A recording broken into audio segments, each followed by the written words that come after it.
أعوذ بالله من الشيطان الرجيم بسم الله الرحمن الرحیم. آیت نمبر 34. اے ایمان والو، بے شک اہل کتاب کے اکثر عالم اور درویش کھا جاتے ہیں مال لوگوں کے ناحق اور روکتے ہیں ان کو اللہ کے راستے سے، اور جو لوگ جمع کر رکھتے ہیں سونا اور چاندی اور خرچ نہیں کرتے اس کو اللہ کی راہ میں، تو بشارت دے دیجئے ان کو دردناک عذاب کی۔ اب یہاں پر یہ جو آیت نمبر 34 ہے، اس میں یہ بتاتی چلوں یہ چیز آ رہی ہے بنی اسرائیل کے ہاں ان کے احبار اور رہبان کے حوالے سے، کہ جو اس طبقے کے لوگ جو ہیں، جو مال اور دولت جمع کرتے ہیں اور جائیداد بناتے ہیں، تو پھر جائیدادیں بنا کر مکروہ دھندے میں ملوث ہوتے ہیں۔ اس کے حوالے سے ایک میں آپ کو حدیث بتاتی چلوں، حضور صلی اللہ علیہ وآلہ وسلم نے اپنی امت کے علماء سو کا ذکر اس طرح فرمایا ہے۔ حضرت علی روایت کرتے ہیں کہ حضور صلی اللہ علیہ وآلہ وسلم نے فرمایا، مجھے اندیشہ ہے کہ لوگوں پر ایک وقت ایسا آئے گا جب اسلام میں اس کے نام کے سوا کچھ نہیں بچے گا، اور قرآن میں اس کے رسم الخط کے سوا کچھ نہیں باقی رہے گا۔ ان کی مسجدیں بہت آباد ہوں گی مگر وہ ہدایت سے خالی ہوں گی۔ ان کے علماء آسمان کی چھت کے نیچے بدترین مخلوق ہوں گے کہ فتنہ انہی میں سے برآمد ہوگا اور انہی میں لوٹ جائے گا۔ یعنی کہ جو دین کے لیے پیسہ جمع کیا جاتا ہے اور پھر اس سے جائیدادیں بنانا، اس کے بارے میں ایسے جو علماء ہوتے ہیں اس کے بارے میں بہت سخت الفاظ آئے ہیں۔ جبکہ ایک عام شخص جو عام مال اپنا کما رہا ہے، پھر اس سے وہ اگر جائیداد بنا رہا ہے لیکن وہ زکوٰۃ ادا کرتا رہتا ہے تو اس میں کوئی حرج نہیں ہے۔ جس دن دہکائی جائے گی اس مال پر دوزخ کی آگ، پھر داغا جائے گا اس سے ان کی پیشانیوں کو، ان کے پہلوؤں کو، ان کی پیٹھوں کو، یہ ہے وہ جو جمع کیا تھا تم نے اپنے لیے، اب چکھو تم مزہ اس کا جو تم جمع کرتے تھے۔ بے شک تعداد مہینوں کی اللہ کے ہاں 12 ماہ ہے۔ اللہ کی کتاب میں جس دن سے پیدا کیے اس نے آسمان اور زمین، ان میں 4 حرمت کے مہینے ہیں، یہ دین ہے سیدھا، جو ہم پہلے پڑھ چکے کہ محرم، ذیقعد اور ذی الحجہ اور رجب، یہ دین ہے سیدھا، سو نہ ظلم کرو ان مہینوں میں اپنی جانوں پر، اور جنگ کرو مشرکین سے اکٹھے مل کر جیسا کہ وہ جنگ کرتے ہیں تم سے اکٹھے، اور جان لو کہ اللہ متقیوں کے ساتھ ہے۔ حرمت کے مہینے کا آگے پیچھے کرنا زیادتی ہے، کفر میں گمراہ ہوتے ہیں اس سے جو کافر ہیں۔ حلال کرتے ہیں اس کو 1 سال اور حرام کرتے ہیں اس کو 1 سال کے، پوری کر لیں گنتی ان کی کہ حرام کیا اللہ نے، پھر حلال کر لیتے ہیں اس کو جسے حرام کیا تھا اللہ نے، خوشنما کیے ان کے لیے برے اعمال ان کے، اور اللہ نہیں ہدایت دیتا کافروں کو۔ اب اس کے حوالے سے میں آپ کو ڈیٹیل یہ بتاتی چلوں کہ جیسا کہ ہم نے پہلے بات کی کہ اللہ کے حکم کے مطابق 4 مہینے شروع سے محترم ہیں، ان میں حکم یہ ہے کہ ان میں جنگ نہ کرو۔ تو کفار کو قریش کا کیا طریقہ تھا کہ رواج تھا کہ محترم مہینوں کو اپنی مرضی سے بدلتے رہتے تھے، یا کسی مہم اور لڑائی کے دوران اگر کوئی ماہ حرام آ جاتا تو اس مہینے کے احترام میں جنگ و جدل بند کرنے کے بجائے وہ اعلان کر دیتے کہ اس سال اس مہینے کے بجائے فلاں مہینہ ماہ حرام کے طور پر منایا جائے گا۔ اس طرح انہوں نے پورا کیلنڈر گڑمٹ کر رکھا تھا، لیکن مہینوں کے عدل بدل اور الٹ پھیر سے گزرتے ہوئے قدرت خداوندی سے سن 10 ہجری میں یہ کیلنڈر واپس اپنی جگہ میں آ گیا،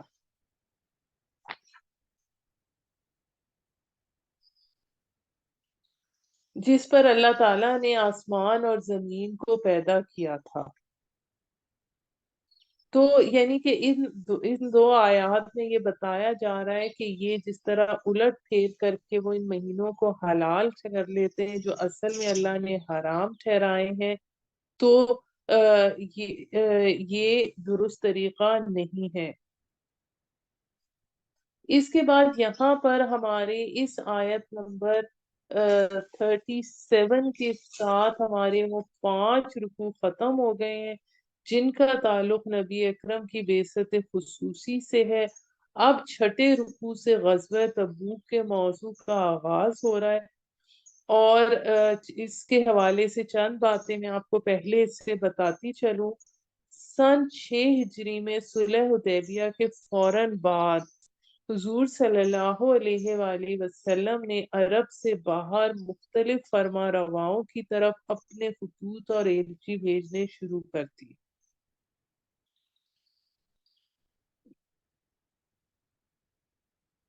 اب اس میں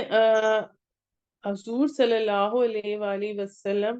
نے کا نامہ مبارک جو تھا حضرت حارث بن عمیر ازدی لے کر گئے، اور رومن امپائر کی طرف، اور وہاں جو شرجیل جو وہاں کا تھا اس نے اخلاقی اور سفارتی آداب کو بالائے طاق رکھتے ہوئے حضرت جو حارث کو شہید کر دیا۔ پھر سفیر کے قتل کو اعلان جنگ سمجھتے ہوئے حضور صلی اللہ علیہ وآلہ وسلم نے شرجیل بن عمرو تھا، یہ جو رئیس تھا وہاں کا، تو وہاں لشکر کو تیار کیا۔ آپ صلی اللہ علیہ وآلہ وسلم نے 3000 صحابہ پر مشتمل ایک لشکر تیار کر کے حضرت زید بن حارثہ کی قیادت میں روانہ فرمایا۔ موتا پر پہنچنے پر ان لوگوں نے 1,00,000 رومیوں کے لشکر کو اپنے خلاف صف آرا پایا۔ اب کہاں یہ 3000 کا لشکر اور کہاں 1,00,000 کا لشکر۔ اس کے نتیجے میں دونوں لشکروں کے درمیان موتا کے مقام پر جنگ ہوئی۔ مسلمان لشکر کے لیے حضور صلی اللہ علیہ وآلہ وسلم نے حضرت زید بن حارثہ کے علاوہ خصوصی طور پر 2 مزید کمانڈر مقرر فرمائے تھے۔ آپ نے فرمایا تھا اگر زید شہید ہو جائیں تو حضرت جعفر بن طیار کمان سنبھالیں گے، اگر وہ شہید ہو جائیں تو حضرت عبداللہ بن رواحہ انصاری لشکر کے امیر ہوں گے۔ چنانچہ آپ کے مقرر کردہ تینوں کمانڈر اسی ترتیب سے یکے بعد دیگرے شہید ہوئے۔ حضرت عبداللہ بن رواحہ کی شہادت کے بعد حضرت خالد بن ولید رضی اللہ تعالیٰ عنہ نے از خود لشکر کی کمان سنبھالی اور کامیاب حکمت عملی کے تحت اپنے لشکر کو رومیوں کے نرغے سے نکالنے میں کامیاب ہو گئے۔ اب جنگ موتا سے پیدا ہونے والی صورتحال میں حضور صلی اللہ علیہ وآلہ وسلم نے اعلان عام فرمایا، رومیوں کے مقابلے کے لیے تمام ممکنہ وسائل بروئے کار لاتے ہوئے ایک بڑا لشکر تبوک کے لیے روانہ کیا جائے۔ اس موقع پر آپ نے خود لشکر کی قیادت کا فیصلہ فرمایا۔ تبوک مدینے سے شمال کی جانب تقریباً 350 میل کی مسافت پر حجاز کا آخری شہر ہے۔ یہ وہ علاقہ تھا جہاں سے آگے اس زمانے میں رومن امپائر کی حد شروع ہو جاتی تھی۔ اب یہ وہ وقت تھا جس میں آپ صلی اللہ علیہ وآلہ وسلم نے اعلان عام فرما دیا کہ ہر صاحب ایمان شخص کے لیے فرض تھا کہ وہ اس مہم میں شریک ہو۔ یہ سخت آزمائش اور امتحان کا وقت تھا، قحط کا زمانہ تھا، شدید گرمی کا موسم، طویل سفر، اور اس وقت کی سپر پاور سے مقابلہ، اور اوپر سے فصل کٹنے کا موسم سر پر آ رہا۔ مدینہ کے بیشتر لوگوں کی سال بھر کی معیشت کا دار و مدار کھجور کی فصل پر تھا، جو اس وقت پک کر تیار کھڑی تھی۔ مہم پر نکلنے کا مطلب یہ تھا کہ پکی ہوئی کھجوروں کو درخت پر ہی چھوڑنا ہوگا۔ عورتوں کے لیے ممکن اور مشکل کام ہوتا ہے، عورتیں کھجور درخت سے اتارنے کا کام نہیں کر سکتی تھی، تو یہ پکی ہوئی فصل ضائع ہوتی نظر آتی تھی۔ دوسری طرف اس مہم کا اعلان منافقین پر بھی بہت بھاری ثابت ہوا، اور چنانچہ اب جو ہم پڑھیں گے اس میں مختلف یہ سارے موضوعات وقتاً فوقتاً ان پر بات ہوگی، ان پر آیات ہم پڑھیں گے۔ بہرحال ہوا یہ کہ رسول صلی اللہ علیہ وآلہ وسلم 30,000 کا لشکر لے کر تبوک تشریف لے گئے۔ مقابلے میں اگرچہ ہرقل جو قیصر روم تھا وہ بنفس نفیس موجود تھا، لیکن شاید وہ یہ پہچان چکا تھا کہ آپ صلی اللہ علیہ وآلہ وسلم اللہ کے رسول ہیں، چنانچہ وہ مقابلے میں آنے کی جرت نہ کر سکا۔ آپ صلی اللہ علیہ وآلہ وسلم نے کچھ عرصہ تبوک میں قیام فرمایا، ارد گرد کے قبائل سے آپ نے معاہدے کیے، جنگ کی نوبت نہ آئی،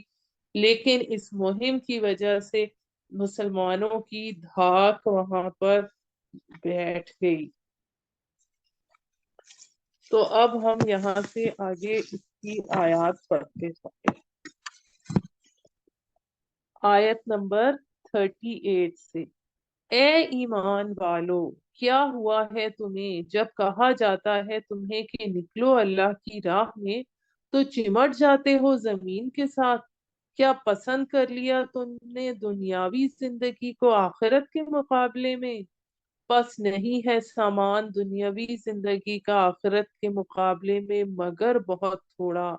اگر نہیں نکلو گے تو عذاب دے گا تم کو، دردناک عذاب، اور بدل دے گا دوسری قوم تمہاری جگہ، اور نہ بگاڑ سکو گے تم اس کا کچھ بھی، اور اللہ ہر چیز پر قدرت رکھتا ہے۔ اگر نہ مدد کرو گے تم نبی کی، تو مدد کر چکا ہے اس کی اللہ، جب نکالا تھا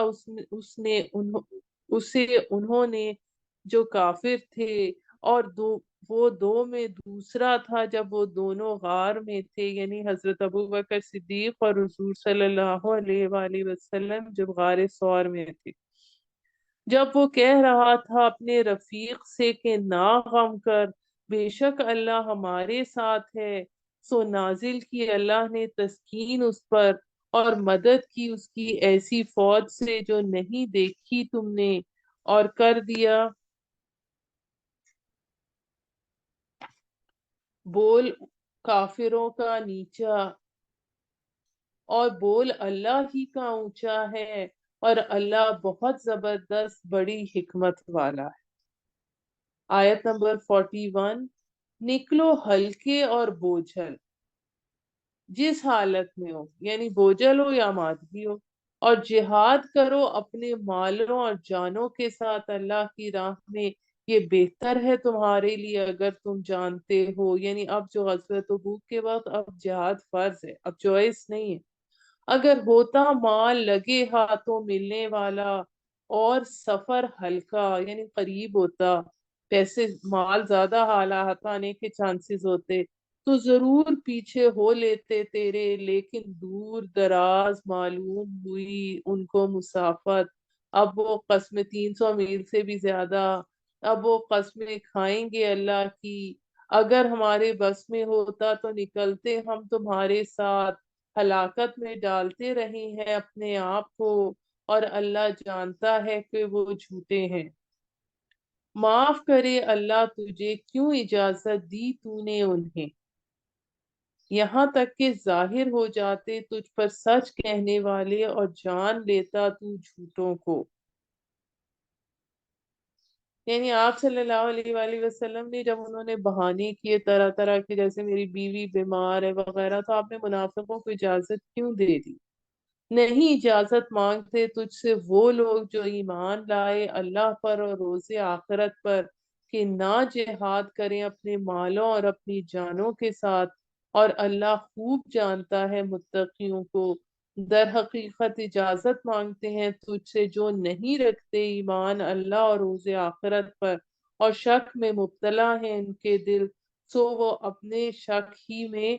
ڈاواں ڈول ہو رہے ہیں۔ اور اگر وہ ارادہ کرتے نکلنے کا تو ضرور تیار کرتے اس کے لیے کچھ سامان، لیکن پسند نہ کیا اللہ نے ان کا اٹھنا،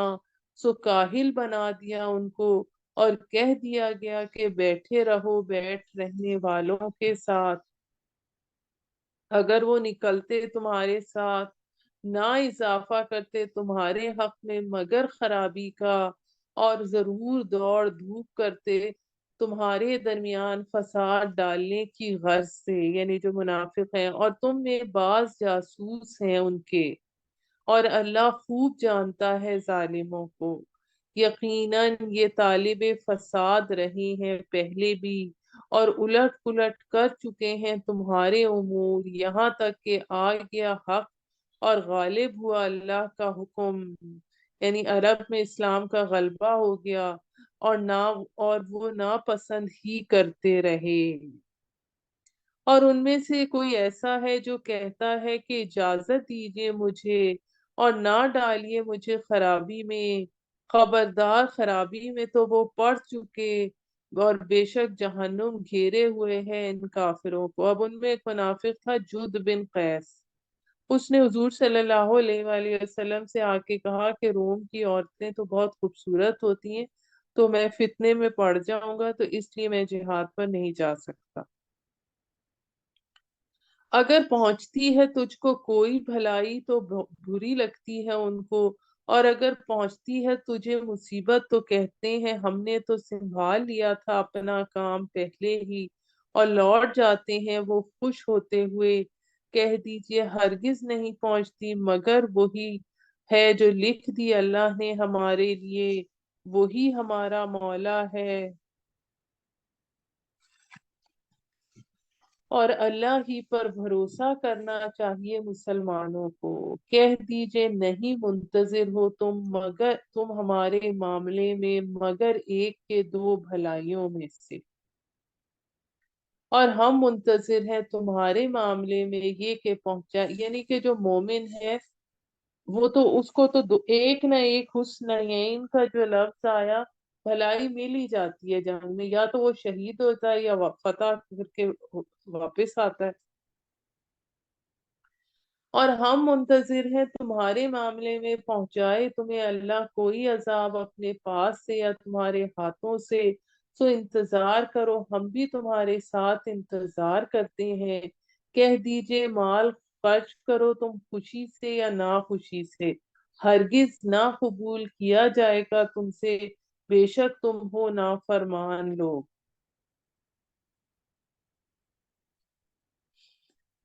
یعنی پیسہ جو ہے بدل نہیں ہوگا، جانا پھر بھی ضروری ہے،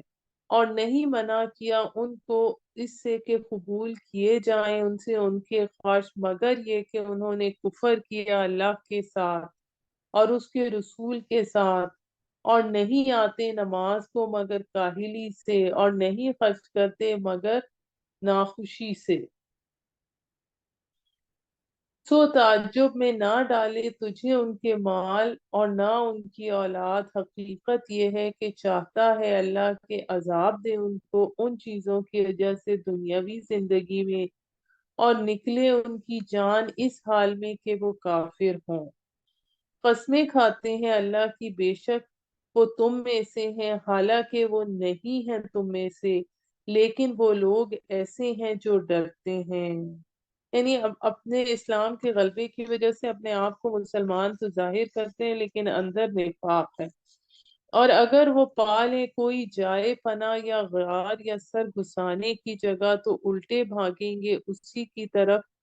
سب تعلق توڑ کے، کہ اگر دین غالب آ گیا تو پھر اب ہم کیا کریں۔ اور کچھ ان میں سے ایسے ہیں جو الزام دیتے ہیں تجھ کو صدقات کی تقسیم میں، اگر ملے ان کو اس میں سے تو خوش ہوں، اور اگر نہ ملے اس میں سے تو اسی وقت وہ بگڑ بیٹھتے ہیں۔ یعنی کہ آپ صلی اللہ علیہ وآلہ وسلم کچھ زکوٰۃ تقسیم کر رہے تھے تو ایک منافق نے کہا اے دل یا محمد، تو پھر اس پر آپ صلی اللہ علیہ وآلہ وسلم نے کہا کہ اگر میں عدل نہیں کروں گا تو پھر کون عدل کرے گا؟ اور اگر وہ راضی ہو جاتے ہیں اس پر جو دیا ان کو اللہ نے، راضی ہو جاتے اس پر جو دیا ان کو اللہ نے اور اس کے رسول نے، اور کہتے کافی ہے ہمارے لیے اللہ، جل دے گا ہمیں اللہ بہت اپنے فضل سے اور اس کا رسول بھی، ہم تو اللہ ہی کی طرف رغبت کرتے ہیں۔ بے شک یہ صدقات تو، اب یہاں زکوٰۃ کی جو مدیں ہیں جو مصارف ہیں وہ اس آیت نمبر 60 میں آ رہے ہیں۔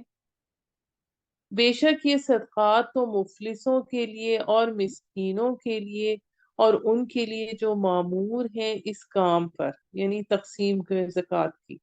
اور تالیف قلوب کے لیے، یہ جو مد ہے یعنی مخالفت کم ہو جائے اس کے لیے، یہ اب فی الحال ختم ہو چکی ہے جب اسلام کے غالب آنے کے بعد سے، اور گردنوں کے چھڑانے میں اور قرض داروں کی مدد میں اور راہ میں اللہ کی اور مسافروں کی، ایک فریضہ ہے اللہ کی طرف سے، اور اللہ سب کچھ جاننے والا بڑی حکمت والا ہے۔ اور بعض ان میں سے وہ ہیں جو ایذا دیتے ہیں نبی کو اور کہتے ہیں یہ تو کان کا کچا ہے۔ اب منافق جو تھے وہ نبی کریم صلی اللہ علیہ وآلہ وسلم کو ایذا دیتے تھے اس طرح سے کہ وہ نبی صلی اللہ علیہ وآلہ وسلم کے سامنے کوئی بات کہتے تھے تو نبی صلی اللہ علیہ وآلہ وسلم ان کی بات کو سچ جان لیتے کہ وہ تو کان کے کچے ہیں، یا وہ تو کان ہی کان ہے، کہ وہ ہماری بات، جو ہم بات کرتے ہیں ہماری بات مان لیتے ہیں، اسے سچ جان لیتے ہیں، قسم کھاتے ہیں تو سچا جان لیتے ہیں۔ لیکن اللہ تعالیٰ اس میں کیا فرما رہا ہے؟ اللہ تعالیٰ فرما رہا ہے یہ بات نہیں ہے کہ نبی صلی اللہ علیہ وآلہ وسلم حق اور باطل میں تمیز نہیں کر سکتے، بلکہ وہ سچ کو جھوٹے سے خوب پہچانتے ہیں لیکن جان بوجھ کر درگزر کرتے ہیں۔ اور جو منافق ایسی باتیں کرتے ہیں کہ پیغمبر کو ایذا دیں تو ان کو سخت عذاب ہوگا۔ کہو کان ہے تمہاری بھلائی کے لیے، یقین رکھتا ہے اللہ پر اور یقین کرتا ہے مومنوں کا، اور رحمت ہے ان کے لیے جو ایمان لائے تم میں سے، اور جو ایذا دیتے ہیں رسول اللہ کو تو ان کے لیے ہے دردناک عذاب۔ یعنی نبی کریم صلی اللہ علیہ وآلہ وسلم کو سب کچھ معلوم ہوتا ہے، وہ جو بہانے کر رہے ہوتے ہیں، جو چالاکیاں دکھا رہے ہوتے ہیں، لیکن اس کے باوجود آپ درگزر رہ کرتے ہیں اور خاموش رہتے ہیں۔ یہاں پر جو جو جو چیزیں آ رہی ہیں سب ایک داعی کے لیے بھی پیغام ہے کہ اس کو کیسی حکمت عملی اختیار کرنی چاہیے۔ قسمیں کھاتے ہیں اللہ کی تمہارے سامنے تاکہ راضی کرے تجھ کو، اور اللہ اور اس کا رسول زیادہ حقدار ہے کہ راضی کریں ان کو اگر وہ ہیں ایمان والے۔ کیا انہیں معلوم نہیں کہ جو کوئی مقابلہ کرے اللہ اور اس کے رسول کا تو بے شک اس کے لیے ہے جہنم کی آگ، ہمیشہ رہے گا وہ اس میں، اور یہی ہے رسوائی بہت بڑی۔ ڈرتے رہتے ہیں منافق اس بات سے کہ نازل ہو ان مسلمانوں پر ایسی صورت جو بتلا دے ان کو جو ان منافقوں کے دل میں، یعنی ان کا جو حقیقت ہے کہیں وہ سامنے نہ آ جائے۔ کہہ دیجئے ٹھٹھا کرتے رہو، بے شک اللہ کھول دینے والا ہے اس کو جس کا تمہیں ڈر ہے، اور اگر تم پوچھے ان سے وہ کہیں گے اس کے سوا نہیں، ہم تو بات چیت اور دل لگی کرتے ہیں۔ کہہ دیجئے کیا اللہ کے ساتھ اور اس کی نشانیاں اور اس کے رسول کے ساتھ تم مذاق کرتے تھے؟ مت عذر کرو، یقیناً تم کافر ہو گئے ہو بعد ایمان لانے کے۔ اگر ہم معاف کر دیں گے ایک گروہ کو تم میں سے تو عذاب دیں گے دوسرے گروہ کو اس وجہ سے کہ وہ مجرم تھے۔ اب یہ منافق مرد اور عورتوں کی خصوصیات کیا آ رہی ہیں؟ منافق مرد اور منافق عورتیں سب ایک جیسے ہیں، حکم کرتے ہیں برائی کا اور منع کرتے ہیں بھلائی سے، روکتے ہیں اپنے ہاتھ خیرات سے، بھول گئے ہیں وہ اللہ کو تو وہ بھول گیا ہے ان کو، بے شک منافقین ہی فاسق ہیں۔ وعدہ کر رکھا ہے اللہ نے منافق مردوں اور منافق عورتوں سے اور کفار سے جہنم کی آگ کا، ہمیشہ رہیں گے وہ اس میں، وہی کافی ہے ان کے لیے، اور لعنت ہے ان پر اللہ کی، اور ان کے لیے عذاب ہے برقرار رہنے والا۔ منافق ہو تم ہو جیسے وہ لوگ جو تم سے پہلے تھے، جو تھے زیادہ تم سے قوت میں اور زیادہ مال اور اولاد میں، جیسے قوم سمود، قوم عاد۔ بس فائدہ اٹھایا انہوں نے اپنے حصے کا تو فائدہ اٹھایا تم نے بھی اپنے حصے کا، جس طرح فائدہ اٹھایا تھا انہوں نے جو تم سے پہلے تھے اپنے حصے کا، اور غفلت میں پڑے تم بھی جیسے غفلت میں پڑے وہ۔ یہی ہے کہ اکارت ہوئے ان کے اعمال دنیا میں اور آخرت میں، اور یہی ہے خسارہ پانے والے۔ کیا نہیں پہنچی ان تک خبر ان لوگوں کی جو ان سے پہلے تھے، قوم نوح اور عاد اور سمود اور قوم ابراہیم اور اہل مدین اور الٹی ہوئی بستیوں کے لوگوں کی؟ یہ قرآن میں واحد مقام ہے جہاں ایسے ذکر آیا ہے جیسے قوم ابراہیم پر بھی عذاب آیا۔ آئے ان کے پاس ان کے رسول کھلی نشانیوں کے ساتھ، سو نہ تھا اللہ ایسا کہ ظلم کرتا ان پر، لیکن وہی تھے اپنی جانوں پر ظلم کرنے والے۔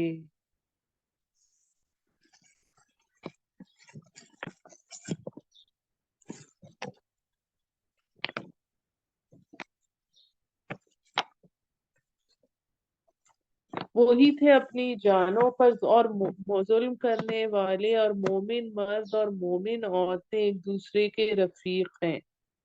حکم دیتے ہیں بھلائی کا اور روکتے ہیں برائی سے، اور قائم کرتے ہیں نماز اور دیتے ہیں زکوٰۃ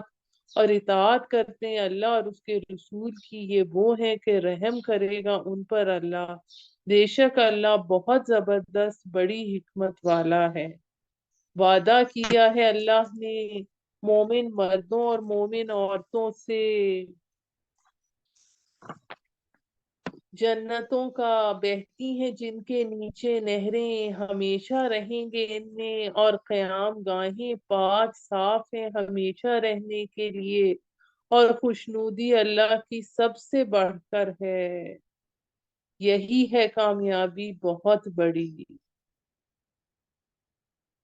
اے نبی جہاد کیجئے کافروں اور منافقوں سے، اور سختی کیجئے ان پر، اور ان کا ٹھکانہ جہنم ہے اور بدترین جائے قرار، یعنی ان کی سازشوں کو ختم کیجئے۔ قسمیں کھاتے ہیں اللہ کی کہ نہیں کہا ہم نے، حالانکہ ضرور کہا ہے انہوں نے کلمہ کفر، اور وہ کافر ہو گئے تھے بعد اسلام لانے کے، اور قصد کیا اس چیز کا جو نہ مل سکی ان کو، اور نہیں بدلہ دیا انہوں نے اس بات کا کہ غنی کر دیا انہیں اللہ اور اس کے رسول نے اپنے فضل سے، اگر یہ توبہ کر لیں تو ہوگا بہتر ان کے حق میں، اور اگر منہ پھیر لیں تو عذاب دے گا انہیں اللہ دردناک عذاب دنیا میں اور آخرت میں، اور نہیں ہوگا ان کا روئے زمین پر کوئی ساتھی اور نہ کوئی مددگار۔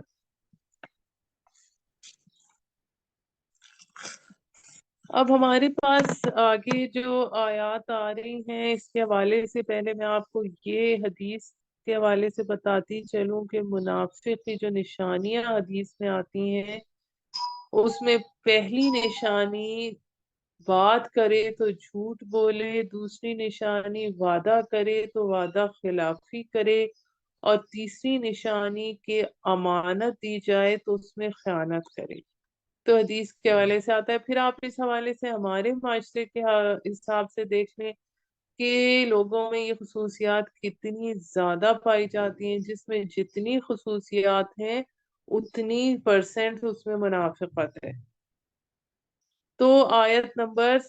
75 میں آتا ہے، اور ان میں سے کچھ ایسے ہیں کہ انہوں نے عہد کیا تھا اللہ سے کہ اگر نوازے گا وہ ہمیں اپنے فضل سے تو ہم ضرور خیرات کریں گے اور ہو جائیں گے ہم صالحین میں سے۔ اور بدعہدی کیسے کی کہ جب نوازا ان کو اپنے فضل سے اللہ نے تو بخل کیا انہوں نے اس میں، اور پھر گئے اور وہ تھے ہی منہ پھیرنے والے۔ پھر اب ہمارے پاکستانی ہونے کے حوالے سے بھی دیکھیں تو یہی چیز ہم پر بھی آج صادق آتی ہے۔ پھر انجام یہ ہوا کہ بھر گیا نفاق ان کے دلوں میں اس روز تک کے لیے کہ وہ ملیں گے اس سے بوجہ خلاف ورزی کرنے کے اللہ سے اپنے وعدے کی، اور اس وجہ سے کہ وہ جھوٹ بولتے تھے۔ کیا وہ نہیں جانتے کہ اللہ جانتا ہے ان کے بھیدوں اور ان کے مشوروں، ان کے بھید اور ان کے مشورے، اور یہ کہ اللہ باخبر ہے غیب کی باتوں سے۔ پھر اب اس میں اگلی جو آیت آ رہی ہے اس حوالے سے آ رہی ہے کہ جو تبوک کے لیے جب چندہ مانگا گیا تو پھر کیا صورتحال پیش آئی۔ وہ لوگ جو تعان کرتے ہیں ان پر جو فراخ دل ہے مسلمانوں میں سے ان کے صدقات پر، اور ان پر بھی جو نہیں پاتے مگر اپنی محنت کا صلہ۔ اب اس کو آپ اس حوالے سے دیکھیے کہ حضرت ابو مسعود انصاری کہتے ہیں کہ جب ہمیں صدقے کا حکم دیا گیا اس وقت ہم مزدوری کرتے تھے، تو ایک صاحب اپنی مزدوری میں سے آدھا سا کھجور لے کر آئے، تو منافق کہنے لگا کہ اس خیرات کی اللہ کو کیا پرواہ۔ اور پھر جو حضرت عبد الرحمن بن عوف جیسے مالدار لوگ تھے، جب انہوں نے 4000 درہم دیے تو وہ منافق کہنے لگا کہ یہ تو ریاکاری ہے۔ تو اس پر یہ والی آیت اتری جو آیت نمبر 79 ہم پڑھ رہے ہیں کہ وہ لوگ جو تعان کرتے ہیں ان پر جو فراخ دل ہے مسلمانوں سے میں سے ان کے صدقات پر، اور ان پر بھی جو نہیں پاتے مگر اپنی محنت کا صلہ۔ پھر پھر تمسخر اڑاتے ہیں ان کا، تمسخر اڑاتا ہے اللہ ان کا، اور ان کے لیے ہے دردناک عذاب۔ مغفرت مانگ ان کے لیے یا نا مغفرت مانگ، اگر تو مغفرت مانگے ان کے لیے 70 مرتبہ بھی، 70 مرتبہ سے مراد یہاں بہت کثیر تعداد مراد، تو نہ بخشے گا اللہ ان کو، اس لیے کہ انہوں نے کفر کیا اللہ اور اس کے رسول سے، اور اللہ نہیں ہدایت دیتا نافرمان لوگوں کو۔ خوش ہوئے پیچھے رہنے والے اپنے بیٹھ رہنے والوں پر، جدا ہو کر رسول اللہ سے، اور پسند نہ کیا یہ کہ جہاد کریں اپنے مالوں اور اپنی جانوں سے اللہ کی راہ میں، اور کہنے لگے لوگوں سے کہ مت نکلو گرمی میں، کہہ دیجئے جہنم کی آگ زیادہ گرم ہے، کاش انہیں سمجھ ہوتی۔ سو اب وہ ہنس لیں تھوڑا پھر رونا ہے انہیں بہت، بدلے میں ان کاموں کے جو یہ کرتے تھے۔ سو اگر پھیر لے جائے تجھ کو اللہ کسی گروہ کی طرف ان میں سے، پھر وہ اجازت چاہیں تجھ سے نکلنے کی تو کہہ دینا ہرگز نہ نکلو گے تم میرے ساتھ کبھی بھی، اور نہ جنگ کرو گے میرے ہمراہ کسی دشمن سے، بے شک تم کو پسند آیا پیچھے بیٹھ رہنا پہلی مرتبہ، سو اب بیٹھے رہو پیچھے رہ جانے والوں کے ساتھ۔ اور ہرگز، اب یہ نبی کریم صلی اللہ علیہ وآلہ وسلم کو ہدایت کی جا رہی ہے، اور ہرگز نماز جنازہ نہ پڑھنا کسی کی ان میں سے جو مر جائے منافقوں میں سے آئندہ کبھی بھی، اور نہ کھڑے ہونا اس کی قبر پہ۔ انہوں نے کفر کیا اللہ کے ساتھ اور اس کے رسول کے ساتھ، اور مر گئے اس حال میں کہ وہ نافرمان تھے۔ اب اس میں آئندہ منافقین کا نماز جنازہ پڑھانا ممنوع ہو گیا۔ حضرت عمر ایسے شخص کا جنازہ نہیں پڑھتے تھے جس میں حضرت حذیفہ شریک نہ ہو، کیونکہ آپ صلی اللہ علیہ وآلہ وسلم نے انہیں بہت سے منافقین کا نام بتا دیا تھا، اسی لیے ان کا لقب صاحب سر رسول سلم پڑ گیا تھا۔ اور نہ تعجب میں ڈالے تجھے ان کے مال اور نہ ان کی اولاد، در حقیقت چاہتا ہے اللہ یہ کہ عذاب دے ان کو اسی کے ذریعے سے دنیا میں، اور نکلے ان کی جان اس حال میں کہ وہ کافر ہوں۔ اور جب نازل ہوتی ہے کوئی صورت کہ ایمان لاؤ اللہ پر اور جہاد کرو اس کے رسول کے ہمراہ، تو رخصت مانگتے ہیں تجھ سے صاحب مقدور، یعنی وسائل رکھنے والے ان میں سے، اور کہتے ہیں چھوڑ دیں ہم کو کہ ہم بیٹھے رہیں معذوروں کے ساتھ، بیٹھ رہنے والوں کے ساتھ یعنی معذوروں کے ساتھ، خوش ہیں اس پر کہ رہ جائیں وہ پیچھے رہنے والی عورتوں کے ساتھ، اور مہر کر دی گئی ان کے دلوں پر سو وہ نہیں سمجھتے۔ لیکن رسول اور وہ لوگ جو ایمان لائے اس کے ساتھ انہوں نے جہاد کیا اپنے مالوں اور اپنی جانوں سے، اور انہی کے لیے ہے بھلائیاں، یہی ہے فلاح پانے والے۔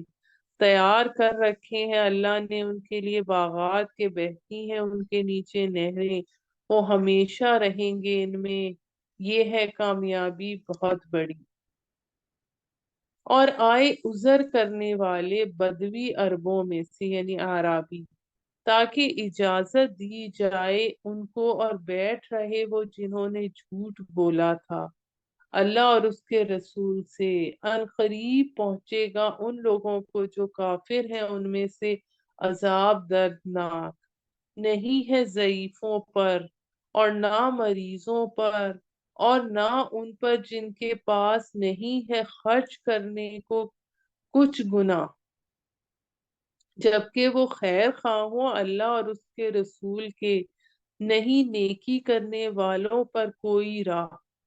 اور اللہ بخشنے والا نہایت رحم کرنے والا ہے۔ یعنی اگر کوئی آگے جیسے آ رہا ہے کہ تبوک کا سفر اتنا لمبا ہے کہ جس کے پاس سواری نہیں ہے تو وہ مجبور ہے، اور نہ ان لوگوں پر کہ جب وہ آئیں وہ تیرے پاس کہ سواری دے انہیں تو، اس کے سواری دے انہیں تو نے کہا نہیں ہے میرے پاس کہ سوار کروں تم کو اس پر، واپس ہوئے اور ان کی آنکھوں سے بہتے تھے آنسو اس غم سے کہ نہیں ہے ان کے پاس جو وہ خرچ کریں، یعنی شرکت جہاد کے لیے۔ یعنی جھوٹا عذر کرنے والوں کے ساتھ سچے جو معذورین تھے ان کا بھی بیان آ رہا ہے۔ عذر کبھی شخصی ہوتا ہے، مثلا بڑھاپے کی وجہ سے کمزور ہونا، اور کبھی عارضی ہوتا ہے جیسے بیماری یا مالی افلاس آنا۔ چونکہ غزوہ تبوک میں مجاہدین کو بہت دور کی مسافت طے کرنا تھی، اس لیے سواری نہ ہونے کا عذر بھی معتبر تھا۔